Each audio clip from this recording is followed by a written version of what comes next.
Become a good student of your own life. It's the information you are most familiar with and feel the strongest about. So make your own life one of your most important studies. And in studying your own life, be sure to study the negative as well as the positive, your failures as well as your successes. Our so-called failures serve us well when they teach us valuable information. They're frequently better teachers than our successes. One of the ways we learn how to do something right is simply by doing it wrong. Doing it wrong is a great school for learning. Now I would suggest that you not take too long. If you've done it wrong for 10 years, I wouldn't suggest another 10. But what a close at hand and emotionally impactful way to learn from your own experiences. When I met Mr. Schoaf, I had been working 6 years. I started when I was 19, and when I met him, I was 25. He said to me, Mr. Rohn, you have been working now for 6 years. How are you doing? I said, not very well. He said, then I suggest you not do that anymore. 6 years is long enough to operate the wrong plan.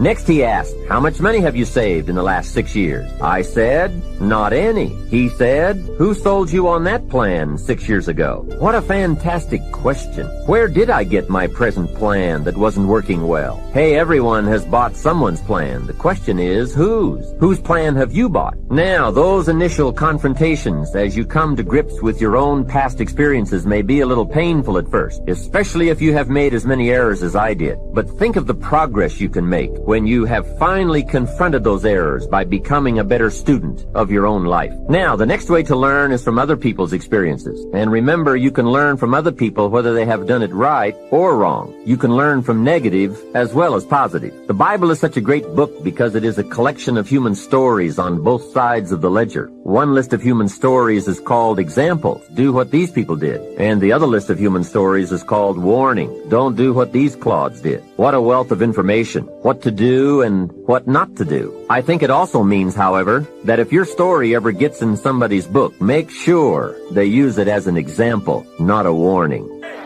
He finds his power. It's a wonderful thing to find your power. Give me a double portion of your spirit. And this is something that you should take note of about power. Don't give people power too quickly. The moment they ask for it doesn't mean you ought to give it to them. Sometimes pastors are too nice. People come to you and ask you for stuff, whatever they ask you for, go ahead, bless God, the Lord leading you to do that, go ahead and do it. They're going to wreck your thing, wreck the entire church. You don't give power quickly to people. You don't give the microphone quickly to people. I had a little church, and back then, Praise the Lord was on TV, and it was a big thing, and Jim and Tammy were up there, and they had all them good singers and bright people talking on TV and stuff like that, and I just started my church, and my members was like this, you know, and I said, Lord, how come they got all of those good people up there and those smart, bright people and stuff up there doing what they're doing, and then you just send me just, you know, what you sent me.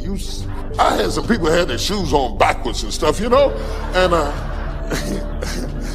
and suddenly the Lord spoke back to me and said, they got some people like that too, but they're not up front. Have you given power to the wrong person? I believe complexity is the enemy of execution. That's what it is. You got to make it so simple, people do it. Complexity is the enemy of execution. So I'll get it simple. You get it to me, I'll make it simple. He goes, well, it uses leverage. I said, give me one that doesn't leverage that anybody could do. They could do it with ETFs. He goes, well, I don't know. I don't know what that's going to look like. It won't be perfect. I said, your worst plan is going to be better than anybody else's best plan. And then he this moment of engagement, this magic moment, he opens up and he goes, okay. And I'm writing like crazy. I got the video camera going. I'm feeling this vibration in my body. I left so excited, knowing it was something special, but not knowing what it was. But that formula, I took it to Hightower, $30 billion asset company, said, test this 30 years, 40 years, 75 years. How's this done? Over all that time period, in the last 30 years, it lost money 4 times. Made money every other time. And the 4 times, one of the losses was 0.003. So it really practically lost money 3 times. You know what the average loss was? 1.9%. But the average gain, just under 10 all in. The largest loss in 75 years. It's been right 85% of the time. The largest loss was 3.95, as that was 2008. Less than 4% when the rest of the world, from top to bottom, lost 51%. It's in my book, by the way. And so a bunch of my partners are like, hey, this is a business. Don't put that shit in the book. And I said, you know what? It is a great business. We can help people do it if they want to do it, but it wasn't offered in that spirit. So it's there. I tell you this because I want you to understand with engagement, you can get anything. But engagement, I want you to define it, I want you to experience it. So what's the first thing that allows you to engage somebody? What's the number one thing? Right now, if I said to you, what is it? How many think Mark is a fairly engaging guy without blowing smoke? How many have to say this guy's pretty damn engaging? Say I. What makes him engaging? What makes somebody you find engaging? What makes them engaging to you? What is it about them? Think about it. Say it out loud. What makes somebody engaging? They're positive? What's that? Eye contact makes somebody engaging. She's talking about another level of engagement. I can feel it right now. What else creates something engaging? Come on. Smile. What else makes them engaging? Energy, passion, talking the truth instead of what you want to hear. Who loves someone who will tell you the damn truth in a world the world, not even reality television is freaking real anymore, right? Raw and real may not sound good, but it sure feels good because you know it's there. Sincerity, when you feel like somebody, how about caring? When you feel like somebody truly cares about you, does that make it engage more?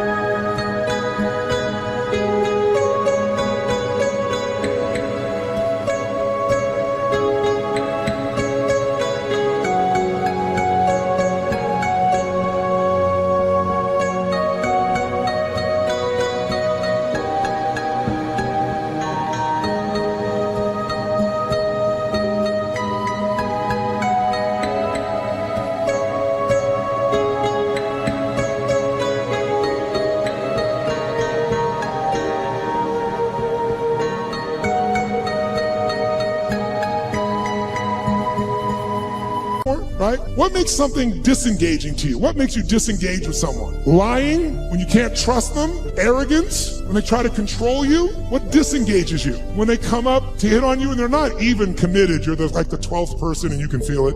When they're insincere, disengages you. What's that? When the communication or the relationship is one-sided, totally disengages you, doesn't it? Inauthenticity. Whereas authentic does engage you, doesn't it? Right? What's that? Yes, when they're on their phone talking to you while they're also doing something else. How many love this experience? And yet we've made it culturally okay, depending upon what generation you're in. Depends on how your mindset is and where you live in the world, I guess, to some extent. But all the things you said are true. When you feel that someone cares about you, is interested in you, is sincere with you, shares the same interest, is trying to accomplish something, if there's that caring, sincerity, mission, passion, is passion something engages you? Yes or no? And then disengagement's the opposite. But all of them start with one thing that I want to do right now so we can shift this gear, because you've been sitting way too long and so quietly. You've been so nice. But this passive learning has got to end now. I just did it so it wouldn't feel jolting when we began. Now we can step into the real game. And here's how I want to do that. First of all, energy. Energy is the base. How many agree energy is engaging? Say I. If you want to change something in your life and you are what I call energy poor, low energy, are you going to follow through? Yes or no? You love your husband or wife, but you're exhausted. Love you.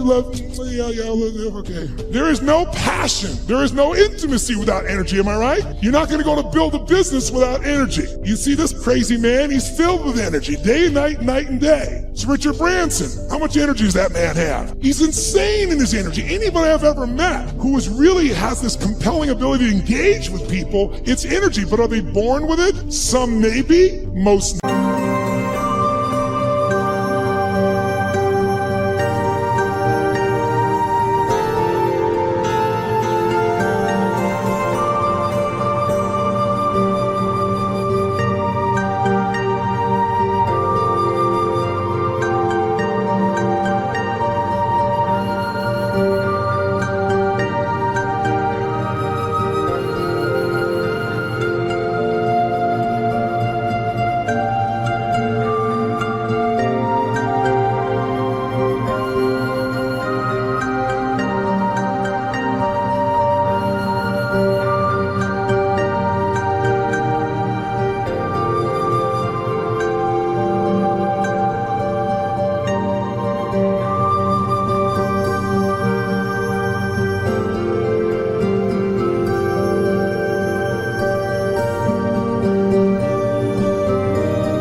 Because I've interviewed him, I've seen him, and I also see some of them like Richard. Richard is a ball of fire of energy, and then he's not.